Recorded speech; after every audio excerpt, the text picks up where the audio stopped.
Welcome to This Is Not About Your Body, where we talk about all the real shit body image is actually about, because body image issues are never just about the way you look.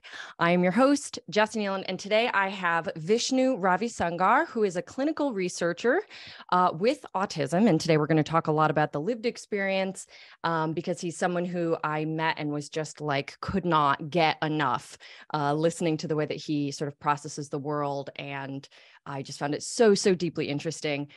So welcome, Vishnu. Hi there. I'm glad to be here. Thank you, Jessie. Okay, so one of the first things that I wanted to have you talk about that really just like got me so curious is your experience with empathy. And I realize like I'm not asking you to speak for all people on the spectrum because I realize there are so many different experiences, but you mentioned having a lot of other people in your life on the spectrum as well. So I would love to have you describe like what that relationship is like. Okay. Exactly what you said. I don't think I can speak for everyone, but in terms of my realm of wherever I stand, empathy is very difficult for me. It's something that it's only, to me, I've only ever understood it as a theory, or as when someone says, oh, I completely understand, or I can feel what you're feeling. I can't say the same. What I can do to counteract that, obviously, is to put myself in their situations quite literally. For example, if someone says, I don't like, can you understand working on a farm? How might that feel? I can't. So I can't empathize with that feeling. So instead, I try to seek that out. So that's kind of how I get around it. But empathy is very complicated for me. It's not something that I can understand just outright. You know, I think it's funny when you say that because I'm like, can anyone really understand? I mean, how are we defining it here? It's sort of a hard thing to make tangible, right? Empathy. Like, how well do you have to understand it to say you're empathizing? I wonder. That is true. I mean,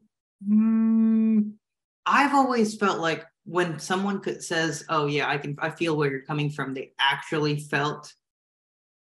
It's hard to say. I mean, I don't even know what's considered normal. Right. I mean, but to me, empathy would be to be able to put yourself in another person's shoes and at least kind of feel what they're feeling, which that's a alien concept to me. None of that makes sense. Right. How about picking up on what they're feeling? Like if a friend or partner was having a bad day, would you be able to walk in and tell from body language and things like that? Ooh, that one's also another hard one. I guess it's connected, rightly so, but no. As a brief, like a short answer, I cannot tell that. I usually will ask. And for example, there are things people do that are not. They have their routines. So how I find out is if they deviate from that routine, or if they say something that they wouldn't normally say, then I ask, and then I get confirmation. But I can't tell if someone is feeling kind of stressed or angry or sad. I'll look at it and it'll just look strange, but I won't really know where to put it. That's when I ask, is when the moment I notice it's strange, I ask, and then I go, okay. But I've gotten in trouble for that many times. Yeah. And this is something I've worked with quite a few people with autism. And this is a very common, obviously a common experience, not being able to read people very well. But it's so interesting to hear you describe what you do instead. So if there's not like a natural intuitive understanding of like, oh, the body language and facial expressions I'm seeing right now are sad, you're literally looking for patterns and you're noticing that a pattern has been someone's out of their pattern. You're like, that's not how you usually say or what you normally do. Yes, exactly. It's another reason I'm called a robot, is because it's not like, I feel like how my partner puts it is I'm too robotic. I'm like too structured. Everything's black and white. It's one or the other. And that's difficult because that's how it is for me. There's no, to me, like when I see other people, including my partner, it seems like just a big gray area, which I don't know. I don't like to function like that. I like to work based on this or this, not whatever's in between. What do you mean gray area? I'm trying Is to it think. just the fact that you have to like navigate? I mean, I guess what I'm thinking is like black and white would be like a lot of area, like your work probably has a lot of black and white. Yes. Certain tasks are definitely black and white, but the Hmm. relationship is sort of always in flux and kind of like Yeah. moving, emotional. Is that what you mean? So yes, actually, yes, that's exactly it. So essentially, for example, my partner could tell me, "Hey, I don't appreciate it when you do this, or what something you've done has made me feel hurt."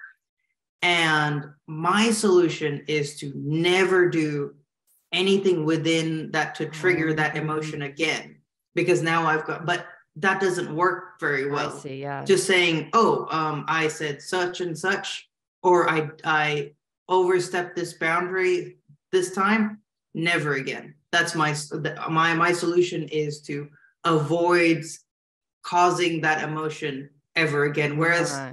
how we've talked about it, and I do realize that if by me doing that actually makes the situation worse. Right, right. Because it's not what Yeah. was necessarily intended. So Mm-hmm. it in that I also hear that pattern recognition where you're like, Mm-hmm. yeah, you just give me the codes, like yes, Yeah. no, green light, red light, Yes. like I'll follow the rules. But there Mm-hmm. isn't that again, like an intuitive sense of what is like needed in these Mm-hmm. moments, or the fact that maybe it goes against the pattern actually would probably be a better way Yeah. of putting it. That like Mm-hmm. sometimes you might do something and it goes well, and sometimes you do it and it doesn't, and you're like, what's Yes. the rule then? Yes. Yes. Exactly. It's trying to find structure out of it Yeah. is the biggest difficulty. I think that's what made the relationship so hard for me is there was no structure. It's like Yeah. I can do tasks or I can work and there are certain outcomes for certain things you do. That's all fine. Like that makes sense. That makes a lot of sense.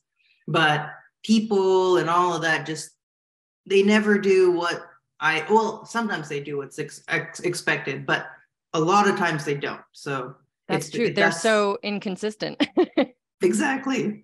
And I'm sure I am too, but just from my view outwards. Yeah. Uh-huh.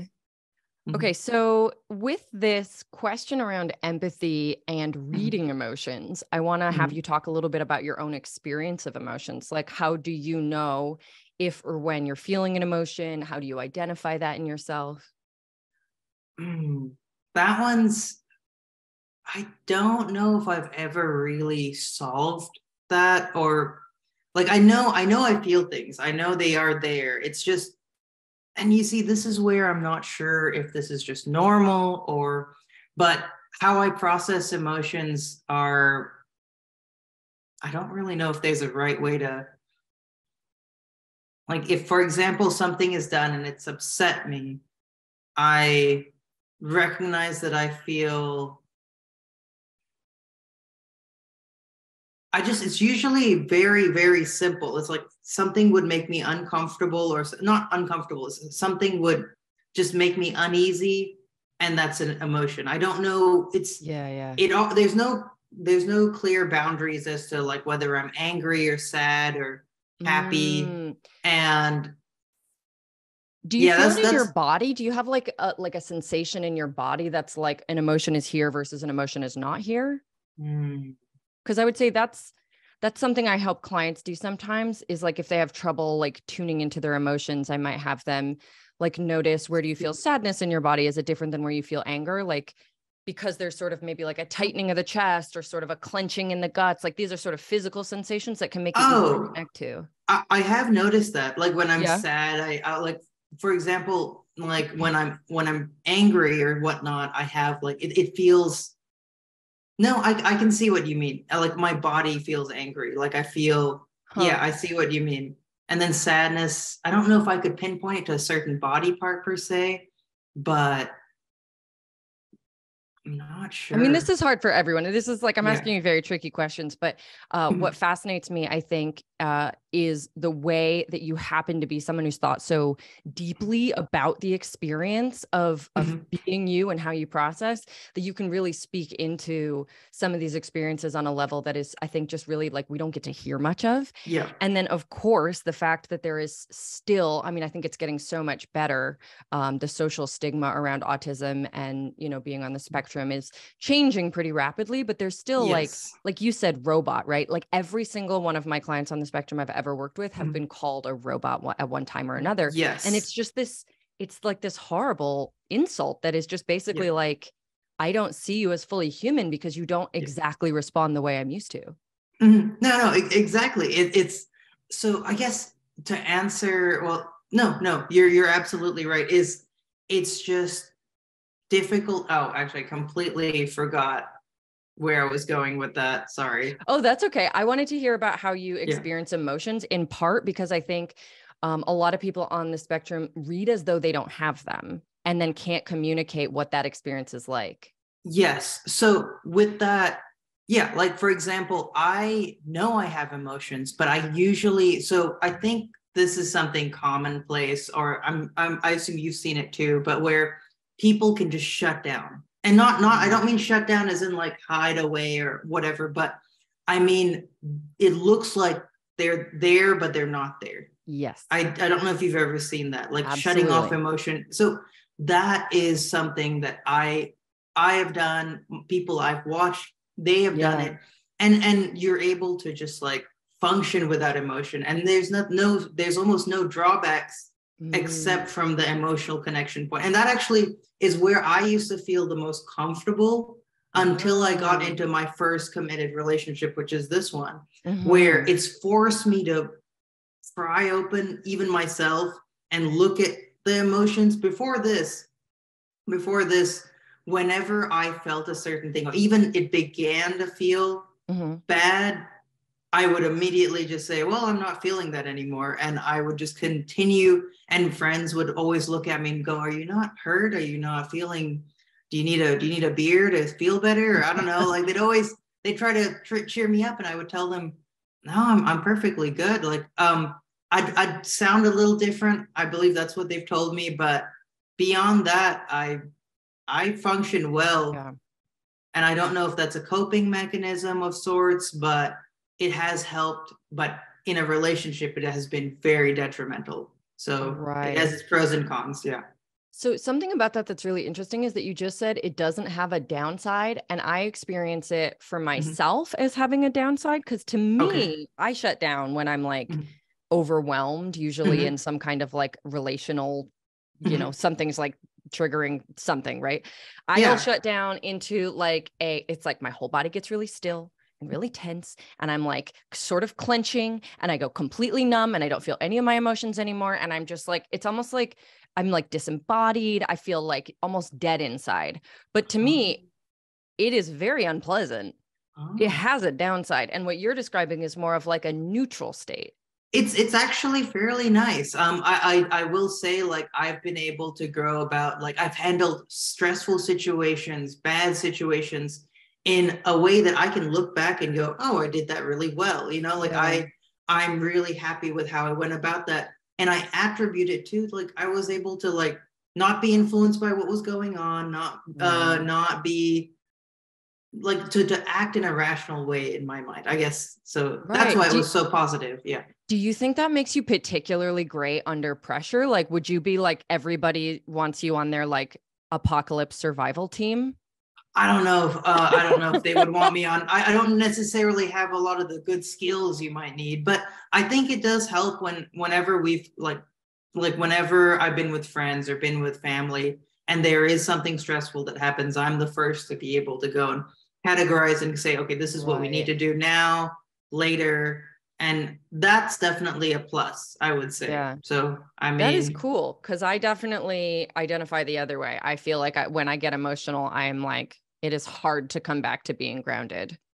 So I could see that being a huge benefit, especially under certain circumstances. But what about, so you said in partnership, the big downside, even if it's totally fine for you, is that it what makes your partner feel disconnected?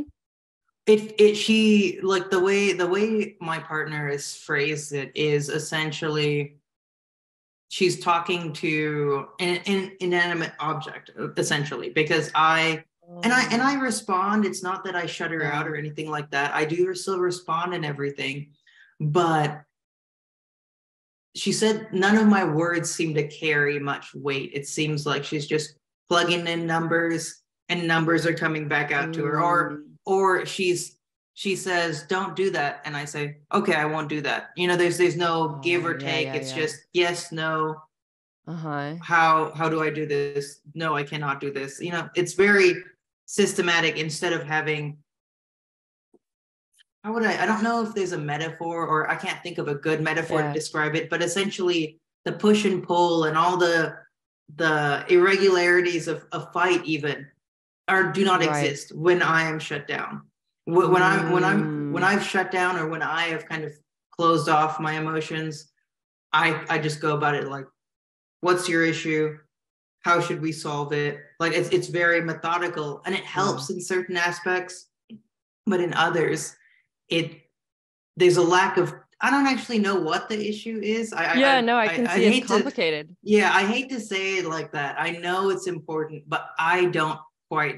I've tried to, but I still don't understand why it's important, actually. Why it's important to like go through the nuanced dance other than just exactly. Yes. Do you know what I feel? Sometimes I like get this funny zoomed out sense of how humans are just people. And like, especially when I'm learning about certain things like sociologically, human behavior wise, brain science, all these things. And it's like, you find out that like a person on this chemical looks like their body language changes, or they look around more often or less often, or tiny little things, right? And then you hear, oh, well, that impacts people this way.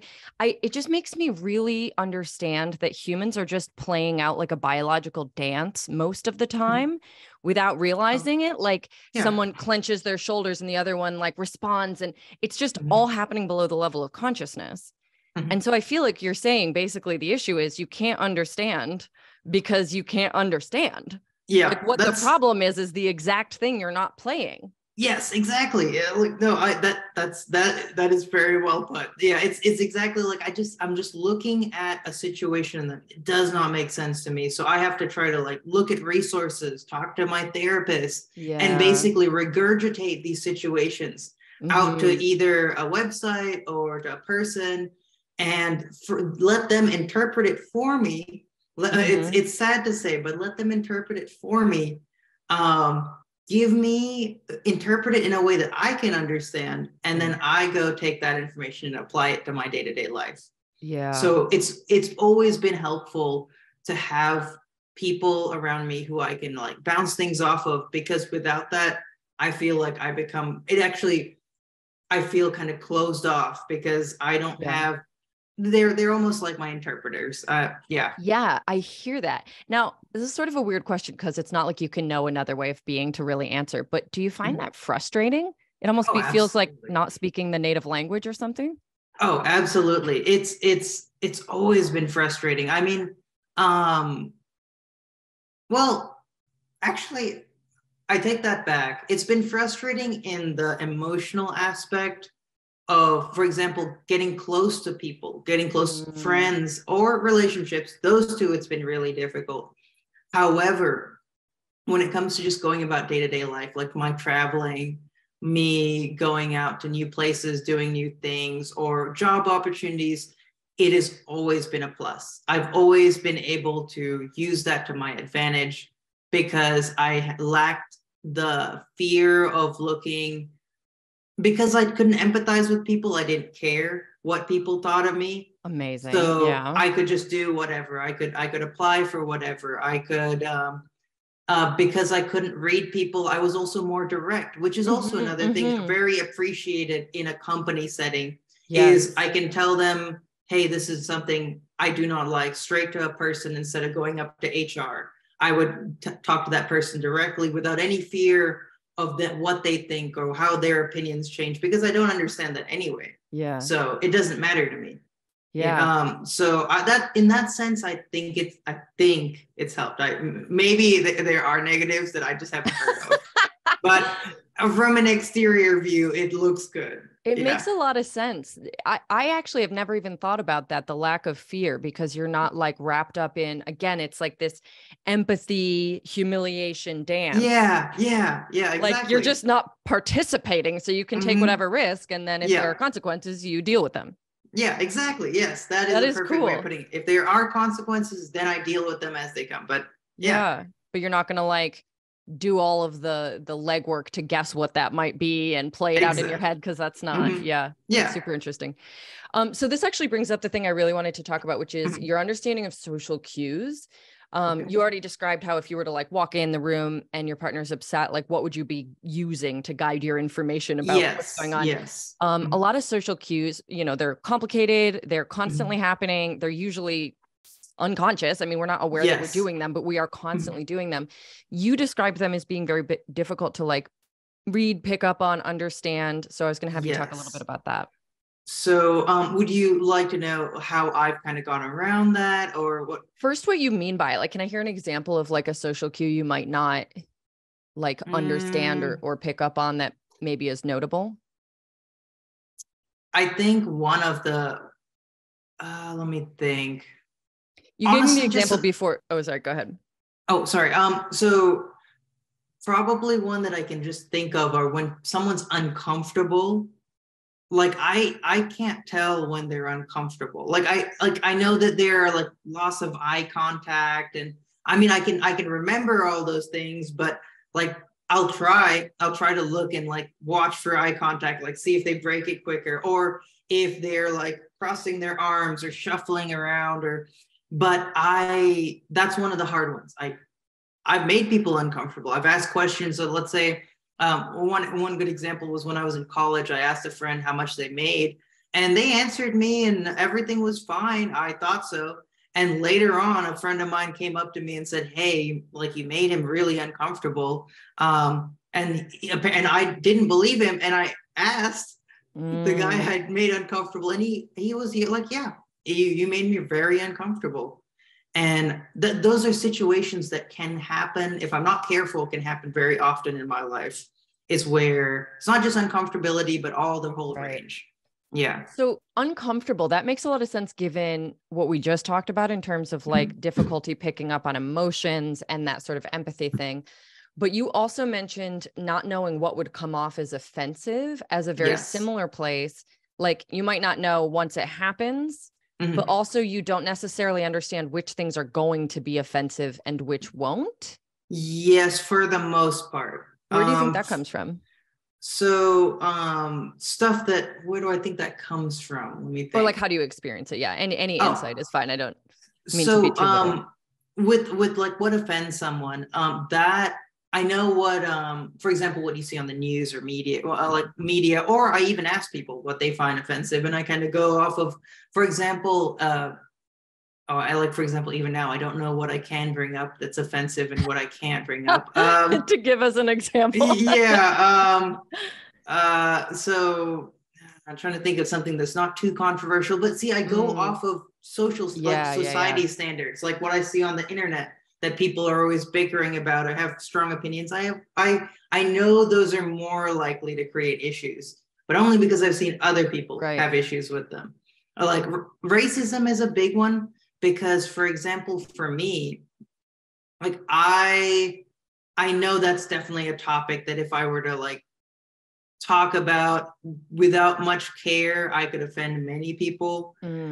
So like that's how, because I know that because I've read about it and I understand it, you know, but things that I don't understand, for example, there's quite a bit that I don't understand, but you gave me the example of telling someone that they looked weird when they got a haircut and being surprised that had like upset them. And I feel like that's a good example, because it's not about like a cultural, like there's nobody on the internet is writing articles back and forth about how you can or can't say that someone looks weird because they got a haircut, right? It's like its own unique experience. Yeah, exactly. So like those are the ones that I have to kind of find out in the moment, and hopefully the person is direct with enough with me Right. to tell me that like I've offended them, and I go, oh, like I'm sorry about that. Let me fix that. Yeah. Yeah. And how is that for you? If somebody says like, wow, that was really rude, or you made me uncomfortable, does that bother you? Does that feel like Oh helpful? no, that feels very helpful. That definitely, I would rather that. Actually, one of the biggest fears I have are people silently resenting me. I'd rather open resentment where they, yeah, I'd rather they tell me they hated me straight to my face so I knew, instead of me kind of having to just guess that they like me or Yeah. they don't like me, Yeah. you know. But yeah, what was the initial question there? Oh, that's okay. I actually was just thinking about how I think that kind of applies to everyone, not everyone, obviously, Mhm. but I do feel like we would all be so much better if we all just spoke really directly and bluntly. But Yeah. because all of this, like this whole dance of social cues Mm-hmm. and politeness, like that really Mm-hmm. does not happen all that often. Oh, I completely agree. Yeah. Oh gosh. Um, with social cues, Mhm. you mentioned your workaround was essentially to like study what you were seeing other people do, kind of commit that to memory. And now you're also mentioning that there's a certain amount of research involved, again, being committed to memory. So do you feel like when you move through like a social event or something, you're just like going through spreadsheets in your head and like acting in the ways that you try to remember? Like, how does that feel for Yes. you? So for example, if I'm in a social setting and I have and it's not full of people that I am very, very close to, which is pretty much everyone, Mm. I will act, how would I put this? This sounds really bad. But characters, almost, where I kind of limit what I say, act in a certain way that I basically mimicry Yes. how I watch other people have acted in the past who have acted successfully. I try to copy how they did that. How they, for example, if I went out with a party with a friend, and he acted a certain way and it was very beneficial. He was able to socialize well. Maybe his starter conversation was like, "What's the weather today?" I'm sure it wasn't, but you know, like just mimicking certain things that they say, do. Let's say he sits very upright with constant eye contact and well dressed. I Mm-hmm. copy that, for example, and Mm-hmm. I do that. If I have to go to a social setting, I will fit those categories. Yeah. Yeah. Mhm. So have you heard the term masking? Masking, only after you've talked about Oh, it okay. with Yeah. me. Did we Yeah. talk about it? So, Mhm. for anyone listening, masking is a very, very similar to what Vishnu just described. It's like the way in which a neurodivergent person learns to mimic a neurotypical person, basically just to kind of make life easier, Mhm. minimize all of the instances where that really stands out. It's similar to like code switching for people who are Oh, multicultural or multiracial, and they can switch back and forth in how they sort of like show up with people of their own race or yes. culture and then like the dominant race or culture. I mean, Oh. it can be like an incredibly useful and valuable skill or tool, obviously, but Mhm. also it speaks to a complete like a completely terrible system requiring so many people to be Mhm. doing it as just a way of getting by, Mhm. because that means our world really wasn't built for everyone. No, no, Yeah. that's very true. And I mean, it's I mean, I understand. I understand that there are all these different how would I put it? I understand that most people have a good understanding of how the world works and how you should act in society. So I have that respect, and I know that I don't, so I have to compensate for it. So that's I don't know, that's my view. I feel bad for saying they're not catering to me. No, well, you don't have to say it. I'm going to say it Oh yes, because understood. I believe that it is a sort of oppressive system worth fighting against. But I will just ask, what do you imagine if our world had been built like for or by people on the spectrum? What do you imagine would be different? I feel like it already has been. I mean, it's just we people on the spectrum tend to work. I mean, oh, but you mean if society was built, Uh-huh. Yeah, yeah. hmm, it'd be pretty bleak, I would say. Honestly, I mean, I think that this is especially after like watching people for so long. I think, like, for example, I can't play music. I don't have the, or I can't paint. I don't have the creativity. I would send in a checkerboard. I Oh, basically painted the same picture every test for my art class. that's But so interesting. I can appreciate, like, I know that it's important. I know art and music and all these like creative, like movies and music, all of that are things I can appreciate, but I can never do.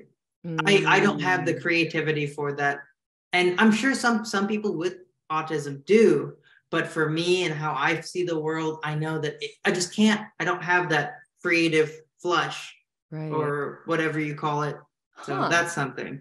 Mhm. That is something. So do you think it would be like a lot more sort of systems Yeah, and yeah. very Well, systematic. I wish there was, I know there's a movie out there which I really related to. I was like, wow, this is how it designs society, but I can't remember the name of it. I'm sure it's out there.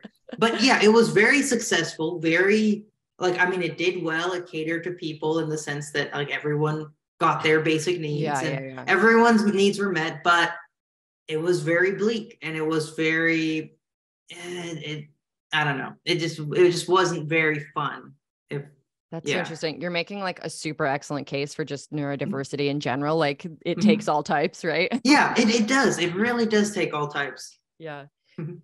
Okay, so one thing that I wanted to have you speak on is, like I said, the thing I loved about talking to you about this is that you have gone to the you've done the intellectual labor of trying to understand your own Mhm. mind, your own process, and put Mhm. language to it and be able to communicate it, which is like Mhm. really cool and unique. Oh, So I wanted to hear why you felt so drawn to do that. Like oh, what drove you to like be ooh. this curious about the way you process and understand the world? A few things being, let's see, that it has a few, there are a few reasons there, but one of the main reasons was, my mom was a schizophrenic. Look, so she experienced the world, and she was undiagnosed for the longest time. So she experienced the world very differently from. And I grew up with this. I grew up from when I was very Ooh, young yeah. all the way till I was almost in my teens, where she was finally diagnosed. So it was. So I watched her perceive the world and act in society very differently to, and she was a single mother as well. So like Mm, seeing that made me want to not to say fit in, but understand the world a lot better. So I didn't go through, and I know it's a very different thing, sure. but it's, I wanted to excel in society instead of where she was, where it was terrible. Wow. So Yeah. that's the main reason. But yeah. Oh, that's awful. I'm sorry to hear that, but also No, no, it does make a yeah. lot of sense that you basically were able to see an example of someone Mhm. unable to mask Mhm. and went, I'm going to learn more about this. Yeah, yeah. I'm I'd going like to more prepare information. myself. Yeah. Yeah. Mm. Wow. And then another question is how this experience of being somebody who processes the world differently, how does that impact your sense of self, your sense of identity, like how you feel about yourself, your self-image? In terms of self-image, I honestly, like, at least how I know this isn't shared by everyone, but I am almost overconfident. I feel like I don't feel challenged really. Maybe for the most part, how I feel like I've gone through life, it has been fairly easy. Except I've had some weight related issues, but even then I was able to take action against it. And I would, for example, any superficial issues that I notice on myself, I rectify. Anything in terms of, oh, I'm not good enough, I don't have. So Mm. I'm always able to do something. I don't talk myself down with anything. So So I feel, yeah. body image stuff set aside, like in Mhm. terms of how you see yourself, do you identify as having Flaws? That's a weird way to ask that, I guess. Laws. That's interesting. You put it that way, Flaws? but could like, laws or flaws? Flaws, although laws is Flaws. also super interesting. I have a whole nother set there, but no, with Like things that flaws, make you feel bad about yourself, I guess. Flaws, you could just observe it neutrally. So maybe that's what you're saying. that is what I'm saying. So Okay, I see. flaws, I do have many imperfections. There are places that I do not excel in. There are places that I'm bad at, but to me, that's not something that I need to feel bad about or sad about, because I see so many imperfections everywhere. It doesn't matter. Like, I know it doesn't matter, because if everyone were to say, oh yeah, you don't know how to play the violin very well, I just go, well, You'd be like, right. most people can anyway, so I'm not doing anything wrong. So Okay. yeah, it just isn't. Yeah. So that is a really cool thought, that you're able to apply the same kind of like rational and neutral lens that you might apply to, you know, like the relationship dynamic or a fight or any of these other things. And basically you're able to apply it to yourself and say, I just don't have to feel bad about that. Yeah, exactly. It's kind of a superpower. I mean, that must be amazing. So, I mean, basically I work with people who feel bad about themselves. So like and I teach body neutrality, right? Having a neutral lens, and you just have it. Yeah. It's just like, there's nothing to be, to be completely transparent. I feel like it makes me overconfident. It has its negatives too. I feel like sometimes when I talk about myself to other people, it's another thing that I can't relate with people with. People who do have like trouble with their body image. I can't relate with them. Right. And there's so many people who do. And I try to talk to them and say, oh, why do you not like this about yourself? This is normal. And it doesn't help them. That's something that frustrates me, is I haven't been able to provide comfort to people who do have body image issues. Is I just say, you look fine, I look fine, we all look great. Like, I don't care. So simple. Yeah. So that's another thing, another downside. Again, it's more so like not being able to communicate to people that my point of view is the hardest part. Yeah. And if someone were to come to you and be struggling with something that you didn't understand, whether it was body image or I don't know, like another emotional thing, just feeling bad about themselves or insecure in some way, what would you do? I mean, how do you respond? I've come across that situation a few times, and most of the time it's, first of all, I'll basically let them unload on me in terms of all whatever trauma is there that's making them sad. I'll basically get as much information as I can from them, and then from there I will do research.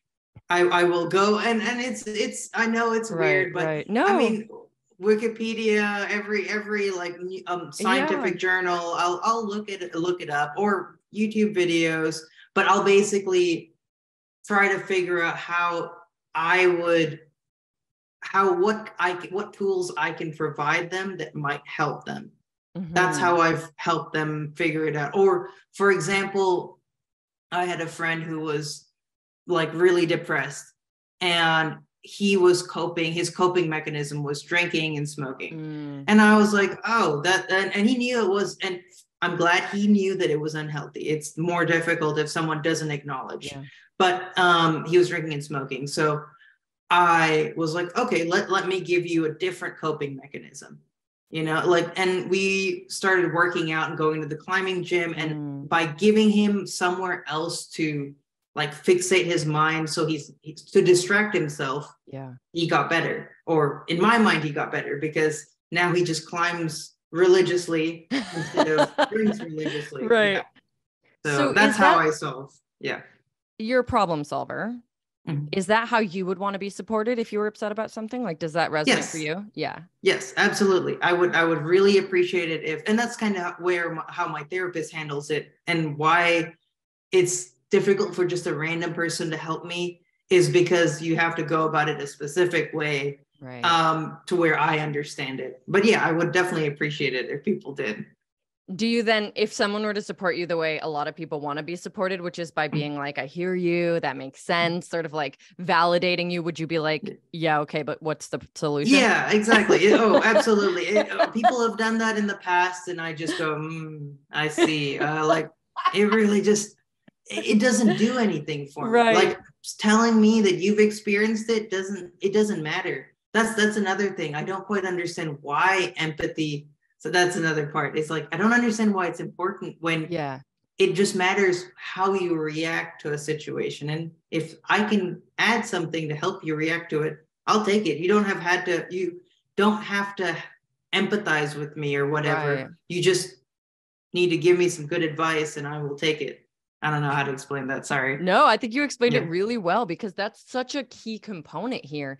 It's not just that you don't like automatically pick up on it. It's that it's not intrinsically rewarding for you.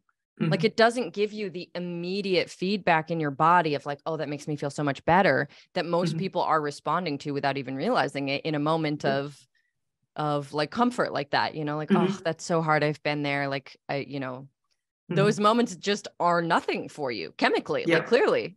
So that is such an interesting difference. Yep, that is very true. Okay. And then so I will say, with all of this talk about enjoying not having emotion, or not to say enjoying not having emotion, but enjoying the ability to shut it out when necessary, or the ability to just look at things clear cut. I feel like intimacy and whatnot has been a big change. Like, it's made me question a lot of things. Like, I used to be very content about myself in the sense that, oh, I'm thinking the right way. But because I do start feeling like I feel sad when my partner's gone for a long time. I never thought I'd ever feel like that. I don't know why. Wow. I just it's just weird. And so yeah, I don't know. Those are things like I wish I had been able to understand that all sooner. Now I'm having to deal with it. I mean, I'm glad I have the resources like a therapist and whatnot to talk to her about these things, but it's very strange. Intimacy to me is now, it's been a like actually knowing you know what, like I know, I'm sure you understand the distinction between just seeing, like, just dating and whatnot, to being like actually intimate with someone and knowing them on a personal basis and them being in your lives. Yeah. I feel like that has been very difficult, but rewarding, and also very interesting. I tell this to my partner all the time, but I always say, like, this is such an interesting thing you've shown me. You've shown me that I have insecurities. You've shown me that I have things that I love. Like, it's really cool, you know? Sounds like it's like sort of opened a whole like door in your psyche, and you're just like in this new room now being like, oh, what's all this? Oh, absolutely. And I don't know what to do with it, but it's fun. It is very fun. I love that. Well, one question I think then is, does intimacy give you that like rewarding immediate feedback in your body? Like when you and your partner feel very close or have a really good conversation, or it feels like romantic, do you feel like, that's awesome? Yes. Or is it more a thought? I feel like, that's a really good question. I just did this a few days ago, but it's always been I talk to myself a lot. So I talk to myself in terms of how I conversate with myself. And in those moments when I'm feeling happy, I recognize this is a good moment.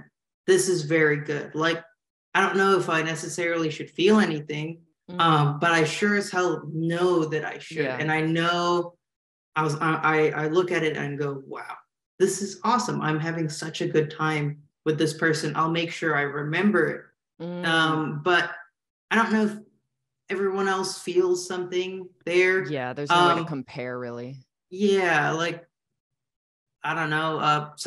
I hear it all the time where people talk to me and tell me, yeah, I feel like this rush of emotion, and I feel like my head gets warm or something like that. They tell me all these different things that I've never experienced, even though I'm confident what I've experienced was just as at the same magnitude as what they were. I don't know. Yeah. I mean, I feel like it's one of those things. It's like everyone could try and describe the color blue, and like we'll never know if we're seeing the same color because it's just you can't find out. Like you can never know exactly what you're missing or what other people, are missing or like any of these things. But it sounds to me like there's definitely like an immediate reward happening. Something feels good. I would say. And therefore intimacy is drawing you to have to face all the stuff that feels hard and learn and grow and all this stuff. Yeah. Yes, absolutely. Absolutely. And I mean, there's easy solutions, but I know they don't work. So I'm not going to try them. Like easy isn't like I can no longer, I've vowed to myself that at least when it comes to my partner, I'll never shut down or at least try not to. I'll always be engaged and try my best to interpret, even if it's like a puzzle to me. Yeah. Try my best because that at least shows that I'm more engaged with her than just going, well, let's solve it my way, Yeah. And so I would say that that's sort of an empathetic action. Like you're choosing to make sure that she feels like cared for and loved rather than to choose to feel better immediately. That is very true. I guess so. I mean, I know I do prioritize.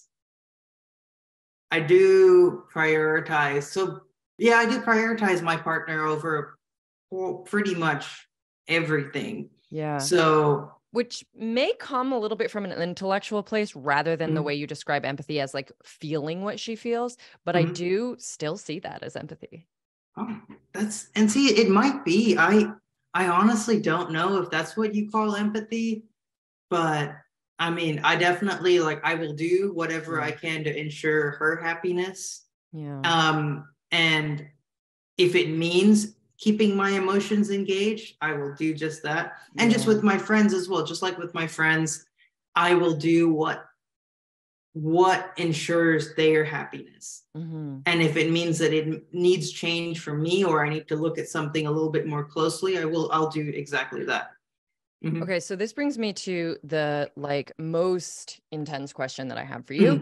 Because basically what you're describing to me sounds like kindness or love. Like these are really caring things that you're doing. You are noticing what people need and choosing for that to be important and taking actions in alignment with it, right? Yeah. But when I talk to you about how you felt as a person deep down, you said you often feel like you're not a good person. Correct. And I would love to hear more about that, but also especially in it seems totally to conflict this being a kind person to the people you care about things. So go ahead and talk about that. So my reasoning is, so I thought actually after we had that conversation, I thought a lot more about why. And I realized the distinction is because I care about the people I care about. And by that, I mean the very small circle I have. And everyone outside that circle, I do not have any inkling of wanting to help or provide for them. And the reason that in itself, I know is not bad. Actually, I think it's normal, just like you would choose someone you cared about. That train, the hypothetical train situation, one person you knew, four people you didn't know. A lot of people would choose the person they knew to save. Yeah. So that is normal. However, for me, I've realized, for example, if my partner asked for orange juice from the supermarket and I went to the supermarket and there was one more orange juice bottle and there was a little child there who, or a old man or any kind of person who would create pity, I guess, I don't know. And they needed that bottle. They needed it really badly. I would still take that bottle anyway, even though my girlfriend doesn't need it. She may just want it. I would do, and that applies for all people within my circle. And that's where I feel like it's bad because it is black or white there. It's either there's very little compassion outside that circle. I mean, I can still interact and I can still be pleasant, but if you ever put me in a place where I have to compare, like weigh the two, there is almost no hesitation there. And that's why I think I'm a bad person. Yeah. So tell me then, gosh, I have so many questions coming up listening to that. So one thing that I thought about after we first discussed this, that I'm like, I want to just talk to everyone about now and like learn more about, is like, what is a good person and bad person and how do we define that?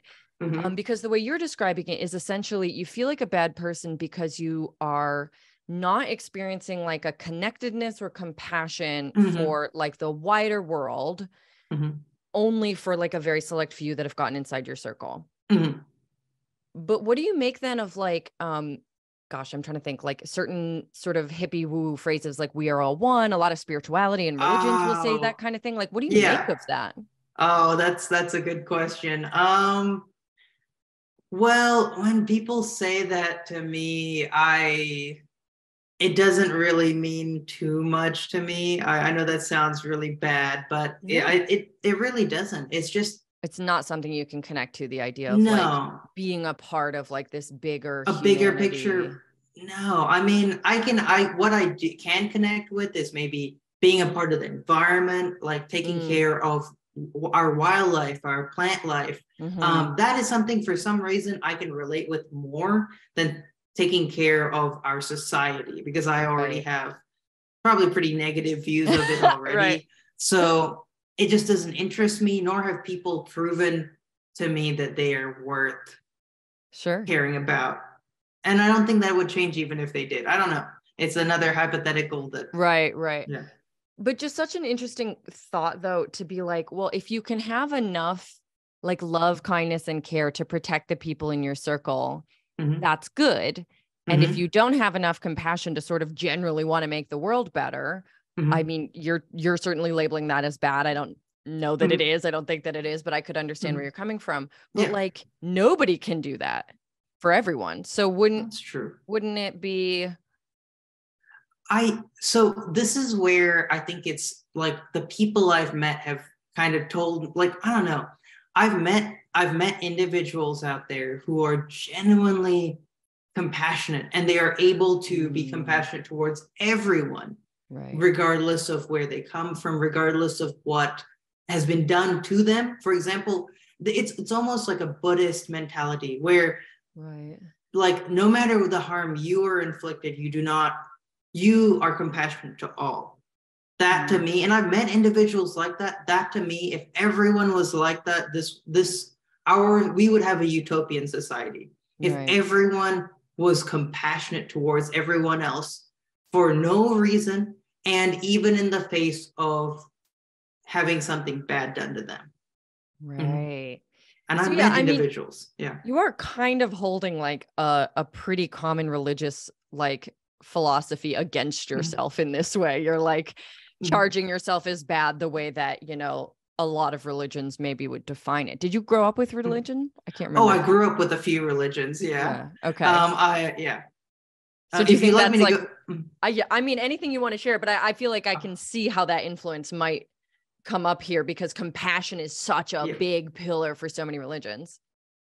I will say that. Now I will say I was raised Catholic. I converted to Islam for a while. I was raised Catholic and Hindu because my mother was Catholic, my dad was Hindu. And then I was raised in a prominently Muslim country from the ages of 8 till 19. So that was like a decent part of my life.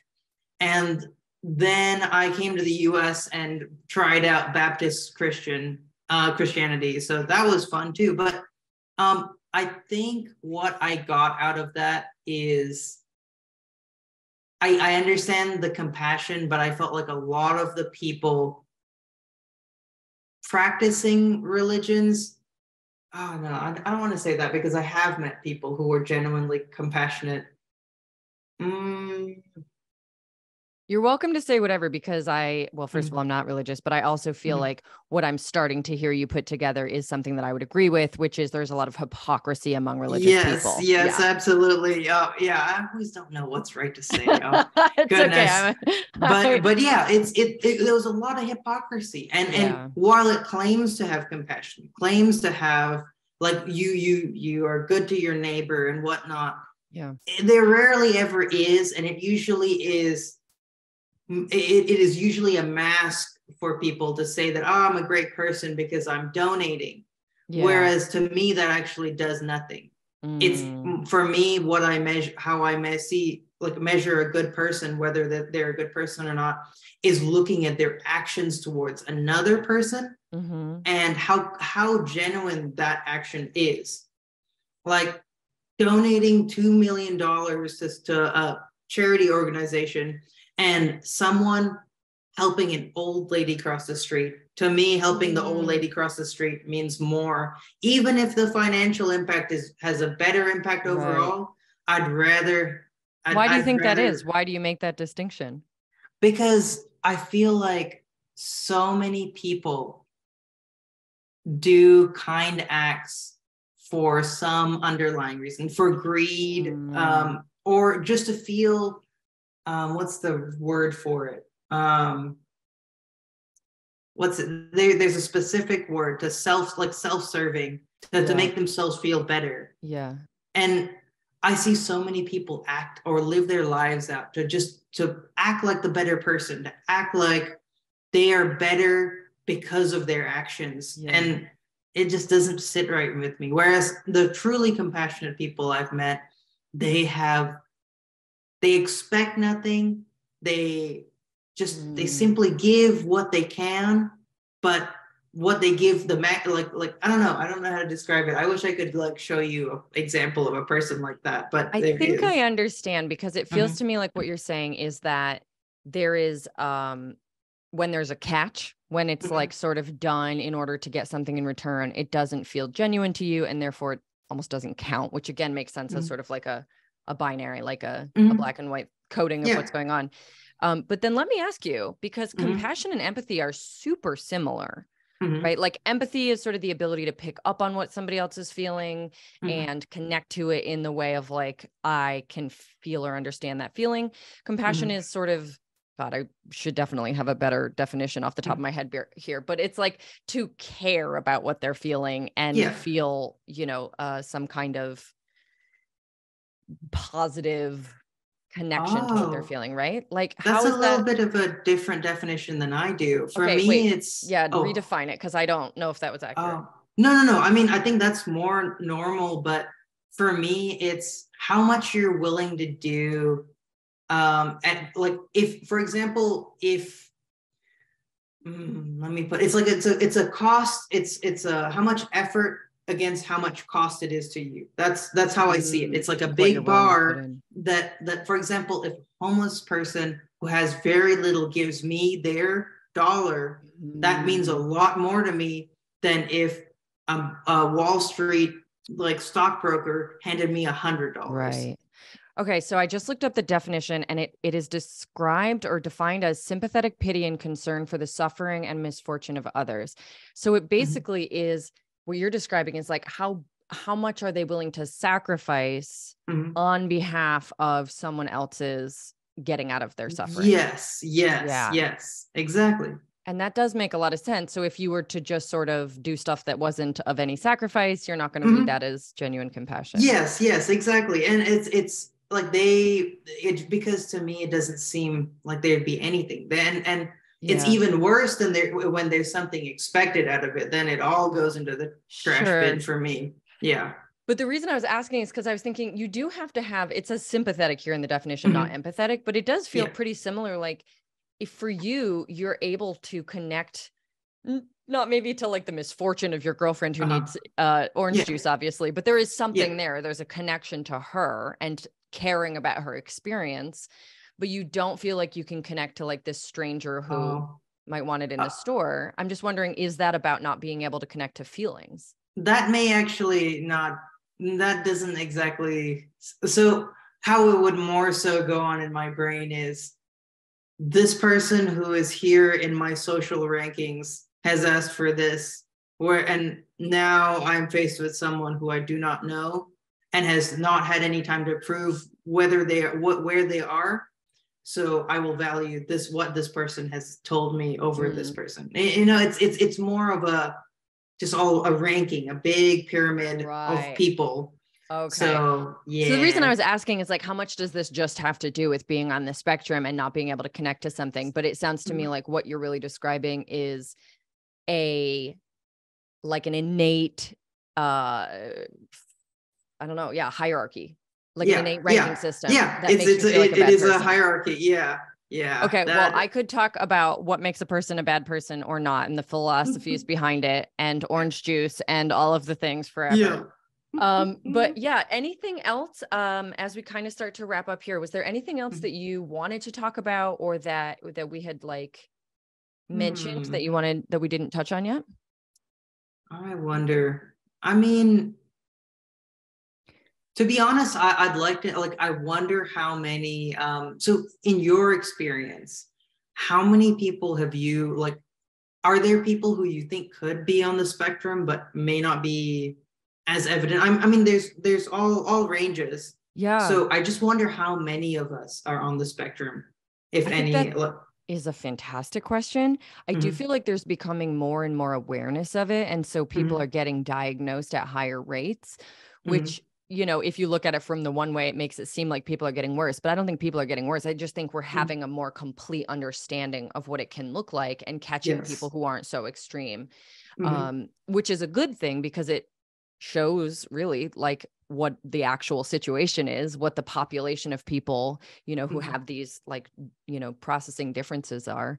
But also I think probably a lot of people who are never going to bother go and do anything like get a diagnosis, for example, are probably on the spectrum, just the same way as like a lot of people who have, like a little bit of eating disordered patterns, they might not, if it doesn't spiral into something that they're like, okay, now this is really distressing me and interrupting my life. There's really not a whole big motivation to go find out where exactly you rank, right? Everything's a spectrum.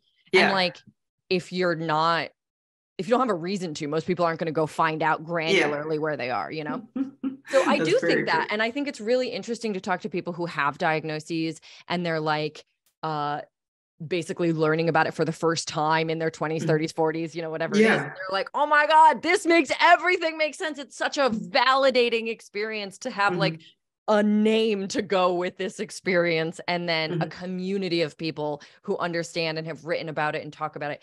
So I think it's like kind of amazing that we can get these types of, labels and stuff as needed. But a lot of people, I really just think if you like read about it and you connect with it, like you may be somewhere. If it's validating, great. If not, like, don't worry about it. No, I completely agree. Yeah. It is progressing at a rate that I really like to see. Like, I've seen so many more people be more understanding when I talk about it, which is different from when I was growing up in Malaysia. It was definitely seen more. It's where I developed the masking was in Malaysia, because it's so much more backwards in terms of how they see not just mental health, but different people in general. So that's why masking was so necessary. So I'm glad to see that the US has really improved there. And it has improved rapidly. I will say, even when I was like in school, it was definitely like a really negative label. It was seen as almost like a learning disability, or and certainly it can be for some people, but for the majority of people that I've worked with, it's much more just like a different way of processing the world. So yeah, one other question I did want to ask is, what do you wish people knew about being on the spectrum, and what do you wish people would like, how people would behave or interact differently with you if they knew you were on the spectrum? If I could tell someone before I interacted with them, I would say transparency, in terms of just not holding anything back because they're worried about me or whatnot. Just complete transparency would definitely help. Just eliminating anything subversive, would be great. I wish I could tell people that. Just don't expect me to read into anything or figure out anything, because I'm going to be very bad at it. Do you mean, you use the word subversive? Do you mean subtextual? Yeah, exactly. Okay, yeah. Like for example, someone says, oh gosh, this just happened recently. Someone said, oh goodness. Someone said, oh yeah, she's I can't remember the exact situation, but basically when someone tells you something and they mean a few other things with that sentence, I wish that wouldn't happen, because Yes, I am so literal when it comes to things that I can't understand what that means. So I have to ask for clarification. And at times that clarification may have caused other issues. I see. So yeah. So you wish people would be like direct, honest, and no subtext or whatever that is, that example. Exactly. Of like other meanings. Exactly. It's just complete directness would be I think the most appreciating, like the best thing you could do. I've talked to other friends who are similar to how I act, and overall they all agreed that if only people were more direct and didn't try to search for subtext behind your words is a big one. Oh yeah. Because I for example, I had a friend, I believe he's married now, but one of the biggest issues he had was that he would answer in a very direct and like clear-cut manner, and there was no give or take, but he was always seen as rude or very like insensitive or not taking into account other factors. To me, we got along very well because I didn't care, and because I made it clear to him that I was going to tell him exactly what I thought, whether it was from work or from social activities or whatever. But with other people, he got a lot of flack for just not for apparently being people thinking he was mean or meant that they were this and this. Yeah. I do feel like that's like a really common dynamic, even just in general, like among men and women in relationships, where like, because a woman may be like, I mean, this is a very heteronormative like generalization here, but like a woman may be seeking like that subtext, like learned how to, do all this subtextual work.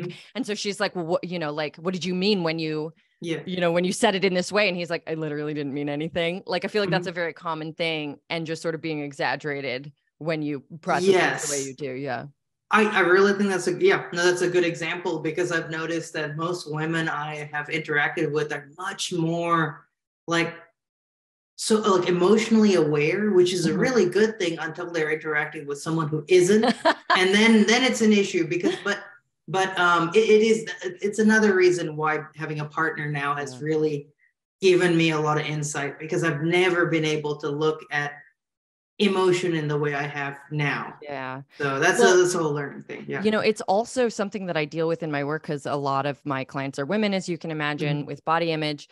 But so something that I see a lot of is that women who, for any number of reasons, kind of learned that they had to like walk on eggshells and sort of like to stay safe in ways that were all done subtextually. Like they have to find out using subtext what someone feels about them in order to stay safe. And it happens a lot, especially just because we live in an unsafe world. And, there's a lot of reasons that this develops. It does tend to be true that a lot of women will basically be in the habit of like never speaking directly and never assuming anyone is speaking directly. It is a constant hunt and detective game, subtext. Absolutely. And so with you, I could just imagine that being like, literally, I don't even know what you're doing, but it's not what I'm doing. Like, this is completely separate modes of operating.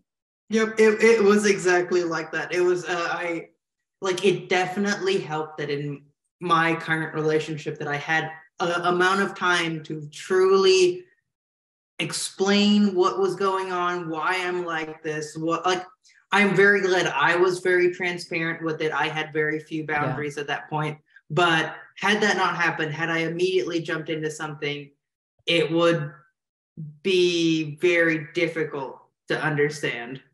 Yeah, that makes a lot of sense. Okay. Well, I'm going to wrap this up. So thank you so much, Vishnu, for being here and sharing your experience.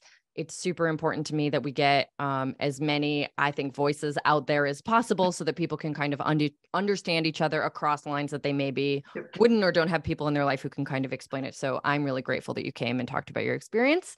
Oh, thank you. And yeah, if I always ask if somebody wants to like find you on the internet, where do they find you? But is that a thing? I mean, do you have like Instagram? Do you feel like having followers? I do have Instagram. I mean, I don't really use it all too much, but yeah. That's okay. Yeah. It's totally up to you because we can link to something in like the notes or not. I mean, we can also just say, this is Vishnu, everybody. Great. Oh, I think this works. I feel a bit embarrassed, honestly. Okay, totally fair. Well, thank you. See, and that's a weird thing. I say embarrassed. I don't want to get into it. No. No, I want to hear. No, it's just, I say embarrassed. It's more so like, and see, this is where how emotion works for me is I know why I feel the way. It's embarrassed because I don't know if I'd want my friends making fun of me for it. See, and it's like there's a reasoning towards why I don't want to. I don't know. Yeah, it's intellectual. Yeah. I mean, I think you've like explained some of these things so beautifully that I have seen and shown up in a lot of people with autism that I've worked with and are really difficult to name and identify and talk about. So I feel like you've just done a great job of bringing like a lot of clarity and nuance into those concepts. So I love hearing about it. Oh, thank you. All right. Well, thank you for being here, Vishnu. Everybody who is listening, if you want to hit me up, you can find me at justieneeland.com or on Instagram at Justie Neeland. And thank you so much for being here. I'll catch you next week.